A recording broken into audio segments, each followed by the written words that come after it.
Astro సిండికేట్లో మీ personal and business promotions కోసం కింది నెంబర్కు కాంటాక్ట్ చేయండి.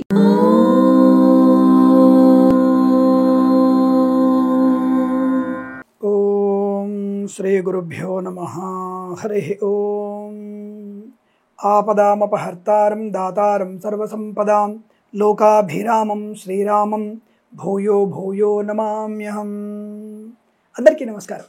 వారం వారం షేర్ మార్కెట్ గురించి చిన్న ఒక విశ్లేషాత్మకమైనటువంటి వివరణ, అంటే ఈ షేర్స్లలో అనుకూలవంతంగా ఉండబోతుంది అని సూచించేటువంటి తత్వం.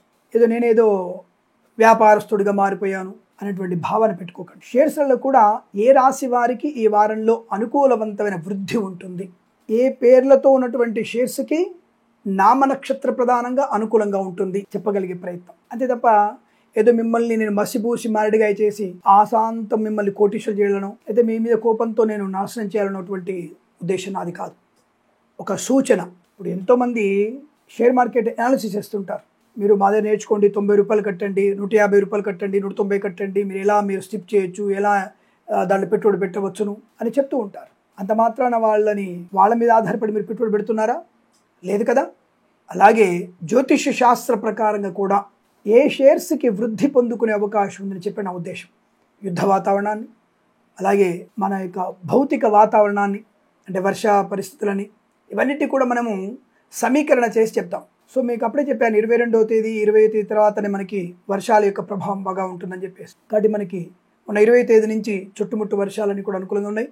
అలాగే నేను ఉగాది పంచాంగ శ్రవణలో చెప్పాను, తుఫానుల వల్ల మనకి వర్షాలు ఎక్కువగా ఉన్నాయి. ఆ విషయం మీరు గుర్తుపెట్టుకోండి, మర్చిపోవద్దు. ఇప్పుడు కూడా మనకి మంచి వర్షాలే ఉంటాయి, దాని గురించి కంగారు పడక్కర్లేదు మీరు. ఈ వ్యవసాయ ఆధారితమైనటువంటి స్థితి వల్ల మనకి ఆర్థిక అభివృద్ధి కూడా ఉంటుంది. సెన్సెక్స్ కానివ్వండి, షేర్ మార్కెట్ కానివ్వండి, వృద్ధి పొందుకునే అవకాశం ఉంటుంది. ఏదేమైనా మరి ఈ వారంలో జూన్ 30వ తేదీ నుంచి జూలై 4వ తేదీ మధ్యలో ఉన్నటువంటి ఆర్థిక వివరణ, షేర్ మార్కెట్ యొక్క సవివరణ మీకు ఇచ్చే ప్రయత్నం చేస్తున్నాను. గత వారంలో మనం అనుకున్నట్టుగానే సెన్సెక్స్ కానివ్వండి, నిఫ్టీ కానివ్వండి, మనం అనుకున్నటువంటి స్థాయిలోనే కదులుతూ ఉంది. ఈ వారం కూడా మనకి తప్పనిసరిగా నేను చెప్పినవి దాదాపుగా ఈ యొక్క షేర్ మార్కెట్ అంచనాలకు తగ్గట్టుగానే ఉండే అవకాశం కనబడుతోంది. యుద్ధ వాతావరణం తగ్గిపోవడం లాంటివన్నీ కనబడుతున్నాయి. కనుకనే మనకి ఆర్థిక అభివృద్ధి ఉంటుంది.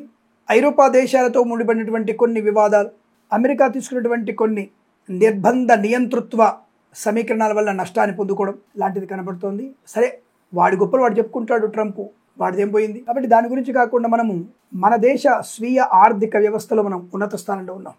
ఒక సంవత్సర కాలంలో జపాన్ను కూడా దాటి మనం ముందుకు వెళ్ళగలిగే ప్రయత్నం ఉండబోతోంది.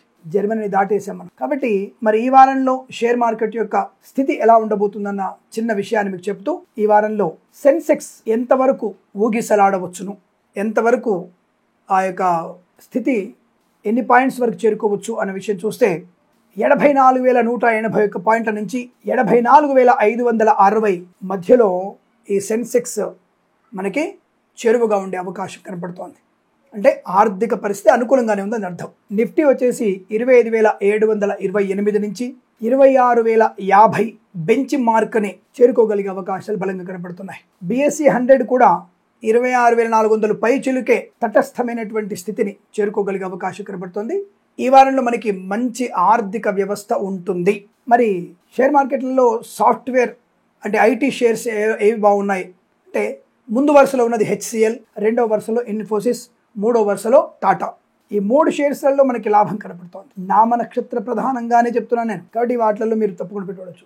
ఇక బ్యాంకింగ్ సెక్టర్కి వచ్చేస్తే నెంబర్ 1లో ఉన్నది HDFC కానివ్వండి, అలాగే ICICI సెకండ్ ప్లేస్లో ఉంది, థర్డ్ ప్లేస్లో SBI ఉండే అవకాశం కనబడుతుంది. ఆ షేర్స్ కూడా మీరు కొనుగోలు చేయవచ్చును, లాభం పొందుకునే అవకాశం కనబడుతున్నాయి. స్వీయ నియంత్రణ చాలా ఇంపార్టెంట్, గుర్తుపెట్టుకోండి. మీ యొక్క పెద్దవాళ్ళ యొక్క సూచనలు సలహాలు కూడా తప్పకుండా తీసుకోండి. ఇక Adani group, yes bank shares లో కూడా లాభాలు పొందుకునే అవకాశాలు ఉన్నాయి. మహేంద్ర టెక్ లాభాలు పొందుకుంటుంది. మహేంద్ర మోటార్స్ మాత్రం నష్టాన్ని పొందుకునే అవకాశం ఉంది, జాగ్రత్త. అలాగే సొనాటా షేర్స్ కూడా ఈ వారంలో వృద్ధి పొందుకునే అవకాశం ఉంది. అవి అట్టి పెట్టుకోవచ్చును, మీరు కొనుగోలు చేసే అవకాశాన్ని ప్రయత్నించవచ్చు. ఆయిల్ అండ్ నేచర్ గ్యాస్ విషయంలో షేర్స్ పతనావస్థ చేరుకునే అవకాశం ఉంది, వాటి వైపు వెళ్ళకపోవడం మంచిది. అలాగే బుధవారం రోజున SBI షేర్లు కొద్దిగా ఇబ్బంది పడవచ్చు, డీలా పడే అవకాశం ఉంది, జాగ్రత్త.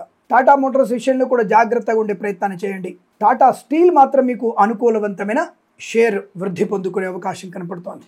మరి ఇలా మనం చూసినప్పుడు ఈ షేర్స్ బాగున్నాయి, బట్ ఏ రాశి వారికి బాగుంది అని అడిగితే, ఈ వారంలో వృశ్చిక రాశి వారికి మాత్రమే కొద్దిగా ఇబ్బందికర వాతావరణం కనపడుతోంది. ఈ వారంలో వృశ్చిక రాశి వారు దీర్ఘకాలికమైన పెట్టుబడి మాత్రమే పెట్టండి, డే ట్రేడింగ్ అసలు చేయకండి, మంచిది కాదు.